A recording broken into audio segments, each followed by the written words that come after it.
Grimm's Fairy Tales, The Golden Goose. By Jacob Grimm and Wilhelm Grimm. Translated by Edgar Taylor and Marian Edwards. There was a man who had 3 sons, the youngest of whom was called Dummling, and was despised, mocked, and sneered at on every occasion. It happened that the eldest wanted to go into the forest to Hew wood, and before he went his mother gave him a beautiful sweet cake and a bottle of wine in order that he might not suffer from hunger or thirst. When he entered the forest he met a little gray-haired old man who bade him good day, and said, "Do give me a piece of cake out of your pocket, and let me have a draught of your wine. I am so hungry and thirsty." But the clever son answered, "If I give you my cake and wine, I shall have none for myself. Be off with you."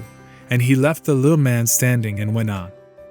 But when he began to hew down a tree, it was not long before he made a false stroke, and the axe cut him in the arm, so that he had to go home and have it bound up. And this was the little gray man's doing.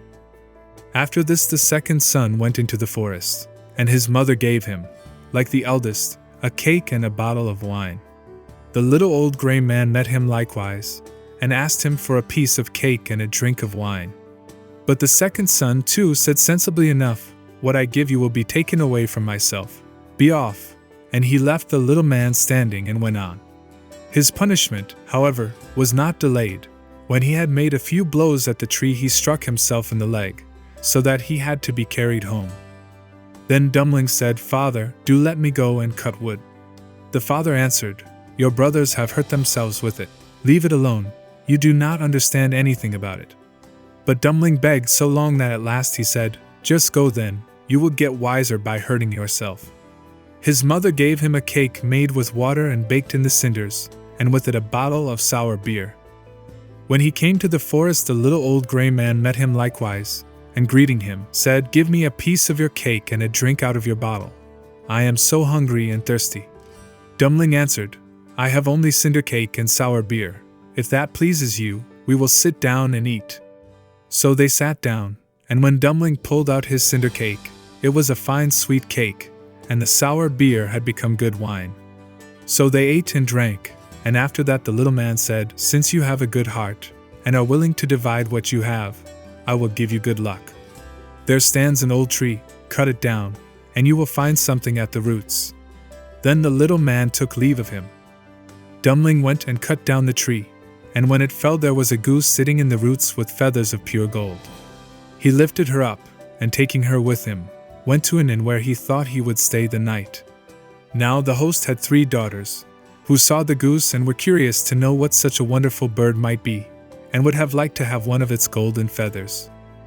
The eldest thought, "I shall soon find an opportunity of pulling out a feather," and as soon as Dummling had gone out she seized the goose by the wing, but her finger and hand remained sticking fast to it. The second came soon afterwards, thinking only of how she might get a feather for herself, but she had scarcely touched her sister than she was held fast. At last the third also came with the like intent, and the others screamed out, "Keep away! For goodness sake, keep away!" But she did not understand why she was to keep away. "The others are there," she thought, "I may as well be there too," and ran to them. But as soon as she had touched her sister, she remained sticking fast to her.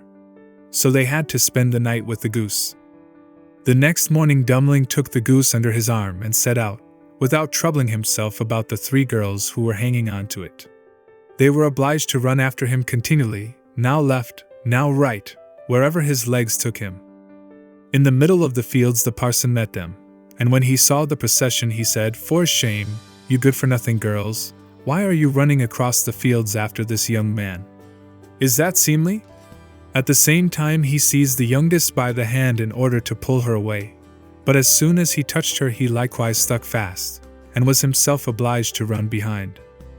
Before long the sexton came by and saw his master, the parson, running behind 3 girls. He was astonished at this and called out, "Hi! Your reverence, whither away so quickly? Do not forget that we have a christening today." And running after him he took him by the sleeve, but was also held fast to it. Whilst the 5 were trotting thus one behind the other, 2 laborers came with their hoes from the fields. The parson called out to them and begged that they would set him and the sexton free. But they had scarcely touched the sexton when they were held fast, and now there were 7 of them running behind Dummling and the goose. Soon afterwards he came to a city, where a king ruled who had a daughter who was so serious that no one could make her laugh. So he had put forth a decree that whosoever should be able to make her laugh should marry her. When Dummling heard this, he went with his goose and all her train before the king's daughter, and as soon as she saw the 7 people running on and on, one behind the other, she began to laugh quite loudly, and as if she would never stop. Thereupon Dummling asked to have her for his wife. But the king did not like the son-in-law, and made all manner of excuses and said he must first produce a man who could drink a cellarful of wine. Dummling thought of the little grey man, who could certainly help him, so he went into the forest, and in the same place where he had felled the tree, he saw a man sitting, who had a very sorrowful face.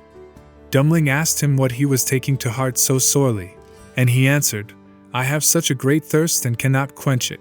Cold water I cannot stand. A barrel of wine I have just emptied, but that to me is like a drop on a hot stone." "There, I can help you," said Dummling. "Just come with me and you shall be satisfied." He led him into the king's cellar, and the man bent over the huge barrels, and drank till his loins hurt, and before the day was out he had emptied all the barrels. Then Dummling asked once more for his bride, but the king was vexed that such an ugly fellow, whom everyone called Dummling, should take away his daughter, and he made a new condition. He must first find a man who could eat a whole mountain of bread. Dummling did not think long, but went straight into the forest, where in the same place there sat a man who was tying up his body with a strap, and making an awful face, and saying, "I have eaten a whole ovenful of rolls, but what good is that when one has such a hunger as I? My stomach remains empty, and I must tie myself up if I am not to die of hunger." At this Dummling was glad, and said, "Get up and come with me, you shall eat yourself full." He led him to the king's palace where all the flour in the whole kingdom was collected, and from it he caused a huge mountain of bread to be baked. The man from the forest stood before it, began to eat, and by the end of one day the whole mountain had vanished. Then Dummling for the 3rd time asked for his bride, but the king again sought a way out, and ordered a ship which could sail on land and on water. "As soon as you come sailing back in it," said he, "you shall have my daughter for wife." Dummling went straight into the forest, and there sat the little grey man to whom he had given his cake. When he heard what Dummling wanted, he said, "Since you have given me to eat and to drink, I will give you the ship, and I do all this because you once were kind to me." Then he gave him the ship which could sail on land and water, and when the king saw that, he could no longer prevent him from having his daughter. The wedding was celebrated, and after the king's death, Dummling inherited his kingdom and lived for a long time contentedly with his wife.